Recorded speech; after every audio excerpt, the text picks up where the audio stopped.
भारत और मालदीव के बीच मौजूदा संकट के बीच मालदीव के राष्ट्रपति भारत आ सकते हैं। मालदीव की सरकार ने राष्ट्रपति के भारत दौरे के लिए भारत से अनुरोध किया है। हालांकि मालदीव को भारत की तरफ से अभी तक दौरे के लिए कोई तारीख नहीं दी गई है। मालदीव के जो प्रेसिडेंट है मिजू साहब, उन्होंने वो चाहते हैं इंडिया आना।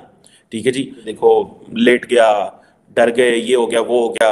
एंड देन ऑब्वियसली मालदीव्स एक बहुत ही छोटा कंट्री है, इसमें तो कोई शक नहीं है। They can't afford technically India's रात। जनाब ये उनके वजीरों ने जनाब ट्वीट करनी शुरू कर दी, उसके ऊपर जनाब फिर हंगामा हो गया। होना भी था, उनके मुख्तलिफ लोगों ने कहा हम तो मालदीव नहीं जाया करेंगे। तो ये कि मालदीव्स के अंदर उनके एमपीज ये बात कर रहे हैं कि प्रेसिडेंट मुर्सी को रिमूव किया जाए, उनके खिलाफ नो कॉन्फिडेंस वोट लाया जाए। डिफेम का ये बायस बन जाते हैं मुल्कों के लिए। देखें रहा, एक बहुत बड़ा लम्हा फिक्री है, बड़ी इसमें बहुत बड़ा सबक है अगर देखा जाए। और तीसरा सबक ये है कि मोहम्मद मोईज साहब, प्रेसिडेंट साहब, आप चाइना का प्रोजेक्ट कर रहे हैं, वहां पे आप सारा कुछ ठीक है, बहुत अच्छा कर रहे हैं आप, लेकिन बच्चों के इंटरव्यू ले लेते हैं इनको ये मिनिस्ट्रियां पकड़ाने से पहले। मिशन जहां पर यूनिटी आती है वहां पर चीजों को ऊपर लेकर जाया जाता है और अपनी कंट्री को एक अच्छी जगह पे और एक जगह मुकाम पर लेकर जाया जाता है, जो कि इंडिया में इस वक्त वाकई मौजूद है। उनकी यूनिटी की बेस पे तो देखे ना कि उन्होंने अगर इसका बाइकआउट किया तो आज वो $मिलियन का जो है ना वो मालदीव को उन्होंने नुकसान दे दिया। मालदीव से तनातनी के बीच भारत आना चाहते हैं राष्ट्रपति मुइज्जू। सूत्रों से खबर, इस महीने के आखिर में भारत यात्रा की जताई इच्छा। वो दूसरे मुल्कों को जब उन्हें पेनलाइज करना होता है, पनिश करना होता है, तो कैसे करते हैं? These are the ways India is using its population, its people as a leverage over others. ये जो कहते हैं ना 1.4 बिलियन पीपल, हर तकरीर में प्राइम मिनिस्टर मोदी कहते हैं 1.4 बिलियन पीपल। वो क्या है? वो कहते हैं मार्केट हम जिधर चाहें जहाज मोड़ दें, जिधर चाहें जहाज वहां से वापस लें।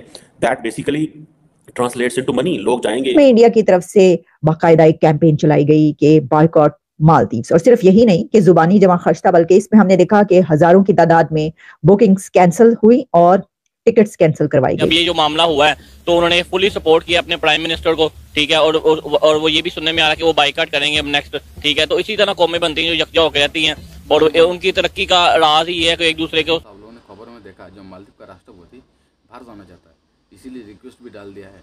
भारत सरकार ने अभी रिक्वेस्ट एक्सपेक्ट नहीं किया। दोस्तों, मालदीव का राष्ट्रपति गेम खेलने में बहुत माहिर है। कुछ दिन पहले तुर्की गया था, इंडिया का दुश्मन, चाइना में भी गया था। 3 नंबर में भारत आना चाहता है कि चीन ने ही बता दिया जाके मोदी जी का पैर पकड़ लो तो बच सकता है, क्योंकि मोदी जी दयालु आदमी है, किसी को नाराज नहीं करता। दोस्तों, ये राष्ट्रपति ने कुछ दिन पहले ट्रेंड चलाया था, जो भारत का जो भी 8-10 हुआ आर्मी है, इसने बोला था जो मालदीव से भागो। इंडिया का बड़ा बिजनेसमैन अगर फू मार देना तो मालदीव उड़ जाएगा। कहा जा रहा है कि जी मालदीव के जो प्रेसिडेंट है मिजू साहब, उन्होंने वो चाहते हैं इंडिया आना। ठीक है जी। और ये डेट्स उन्होंने इस क्राइसिस से पहले की दी हुई हैं कि वो इंडिया आना चाहते थे। This is what we have heard. और अच्छा, अब ये जो चीज़ है, अब इसको इंडियन मीडिया के कुछ सेक्शन जारी बात है इस तरह प्ले करेंगे, कहेंगे भाई देखो लेट गया, डर गए, ये हो गया, वो हो गया। एंड देन ऑब्वियसली मालदीव्स एक बहुत ही छोटा कंट्री है, इसमें तो कोई शक नहीं है। They can't afford technically India's रात। इफ इंडिया सेज कि जी हमारा जो है ना वो उसको अगर उनको बर्दाश्त करना पड़ जाए तो वो नहीं कर सकते। लेकिन इम्पॉर्टेंट चीज़ जिसको जो मुझे नज़र आ रही है वो ये है कि बहुत सारी जो ट्रैवल एजेंट्स हैं, टूर ऑपरेटर्स हैं इंडिया के अंदर, उन्होंने बहुत सारे इसके जो इम्पैक्ट स्टडी करने शुरू कर दिए। ठीक है जी। और कि जी ये क्या जो है इसका इम्पैक्ट है इन चीज़ों का, और कितने लोग जो हैं अब जाएंगे या नहीं जाएंगे, आइंदा आने वाले दिनों में क्या होगा। ये चीज़ें जो हैं ये बड़ी इम्पॉर्टेंट हैं। फॉर एग्ज़ाम्पल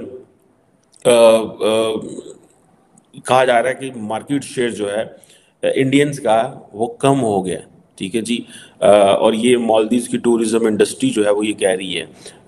और इसमें ज़ाहिर बात है कि एक जैसे मैंने बताया कि जितनी भी जो होटल कैंसिलेशन इम्पैक्ट सर्वे आते हैं, ठीक है जी, फॉर एग्ज़ाम्पल आप देखिए, क्योंकि सारा कुछ तो ऑनलाइन है, आपको पता चल जाता है कि जनाब कितने लोग आपको बुक कर रहे हैं, कितने लोग आपके होटल्स में आ रहे हैं।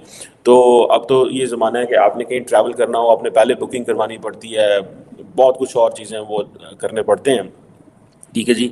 सो ये जो मालदीव्स की association of travel agents and tour operators है, उन्होंने ये कहा है कि अच्छे ताल्लुकात बनाए जाएं ताकि हम मुतासर ना हों।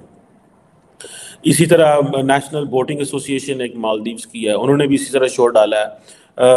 और ये और ये कहा है कि भाई ये जो इससे टूरिज्म बड़ी मुतासर हो। मैं चाहता हूं इनका मुल्क पाकिस्तान बन जाए, वहां पे चीनी बैठे और जैसे हमसे बात काम तो बड़े तमीज से बात करते हैं। लोगों को ना गलतफहमी हो जाती है, यार इतने तमीज खानदानी लोग हैं यार हम लोग, हम सबसे तमीज से प्यार से बात करते हैं। चाइनीज आता है, चाइनीज सबसे पहले इनके प्रेसिडेंट को बोलेगा जूता साफ कर मेरा, तेरा बाप आ गया चीनी, यहां पर जूता साफ कर। मालदीव्स के ऊपर भारत के इतने एहसानात हैं, भारत ने इतने एहसान करे हैं मालदीव्स के ऊपर, ये मुल्क डूब चुका होता, मैं आपको बता रहा हूं। जब भी प्रॉब्लम में आए ये लोग, ये भारत के सामने झोली फैला के आए कि भैया हमारी मदद कर दो यार, मदद कर दो। भारत ने बोला डन, पैसे चाहिए लो, दवाइयां चाहिए लो। तो मालदीव्स के जो टूरिज्म है उसके ऊपर जो फर्क पड़ रहा है और पड़ने वाला है, उसके ऊपर वहां के लोग भी चीख उठे और वहां के फॉर्मर एमपीज और इसके अलावा मिनिस्टर्स और अथॉरिटीज ने ये कहा कि जो कुछ हुआ है वो गलत हुआ है। वहां की डिफेंस मिनिस्टर, जो फॉर्मर डिफेंस मिनिस्टर हैं, वो भी बोल उठी हैं और उन्होंने ये कहा है कि इंडिया हमारे लिए एक जो रेस्क्यू मिशन है उसकी तरह है और हमेशा हर मौके पर इंडिया ने हमारी मदद की है। और ये एक्स मालदीव्स मिनिस्टर ने ये बात की है, डिफेंस मिनिस्टर ने, और उन्होंने कहा कि मालदीव्स एक छोटा कंट्री है और हमें सबके साथ ताल्लुकात बेहतर रखने चाहिए और ये जो कुछ हुआ है ये बहुत ज्यादा गलत हुआ है। और इसके ऊपर फिर उनका ये कहना था कि जो मालदीव्स और इंडिया हैं वो like minded, their quest for democracy and respect for human rights, इसकी उन्होंने बात की। और उन्होंने कहा कि ये बहुत ही शॉर्ट साइटेडनेस है on the part of the present government, कि वो इस तरीके से उन्होंने सोचा या उनके लोगों ने ऐसा कहा और ये बात यहां तक बढ़ गई।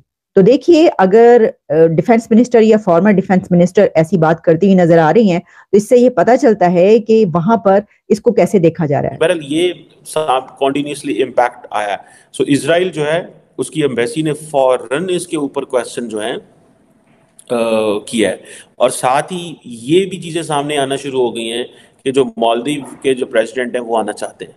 ठीक है, सो दोनों चीज़ें जो हैं उसमें ये है कि एक तो मालदीव के प्रेसिडेंट ने पहले ही कोई डेट प्रपोज की हुई थी। May be he was thinking कि भाई मैं टर्की हो आया, मैं चाइना हो आया, मैंने जो सिग्निफिकेंस देनी थी इंडिया को वो मैंने दे दी है कि India stands number 3 in my priority in the region, where Turkey not in the region but yes it is important, China in the region but yes it is important for me and India is also important but it is at number 3। राष्ट्रपति को भी पता है अभी मामला गरम है, क्योंकि अभी अगर मोदी जी का पैर पकड़ के अभी मोदी जी को मना लेते हैं तो कुछ काम बन सकता, इसलिए तुरंत चाइना गया था। चाइना का राष्ट्रपति जिनपिंग ने बोला होगा जाके सीधा इंडिया जाओ, पहले मोदी जी को मनाओ, मोदी जी नाराज़ है उसका पैर भी पकड़ लेना, उसके पैर भी चूम लेना, हो सकता है मोदी जी मान ले तो मालदीव के तुम्हारे इकोनॉमी के लिए बहुत अच्छा होगा, नहीं तो 1 महीना के अंदर मालदीव पाकिस्तान बन जाएगा, जो खाने पीने के लिए कुछ नहीं रहेगा। तो दोस्तों, मालदीव को बूस्ट करने में इंडिया का बहुत बड़ा रोल है, क्योंकि इंडिया हर साल 3 लाख आदमी वहाँ जाता है घूमने के लिए। ये मोदी जी का मालदीव को कंट्रोवर्सी से पहले 8000 होटल बुकिंग किया था, इंडिया वालों ने सब कैंसिल कर दिया, इसीलिए मालदीव बैकफुट पे चला गया, डर के मारे चीन के पास गया, चीन ने सलाह दिया है जाओ मोदी जी के पास, इंडिया के पास, वही कुछ कर सकता है, हम तो इंडिया का विरोध नहीं जाएंगे। तो दोस्तों वीडियो ही खत्म करता हूँ, वीडियो अच्छा लगा लाइक कमेंट शेयर और सब्सक्राइब कर दीजिए, मिलते हैं नेक्स्ट कोई वीडियो।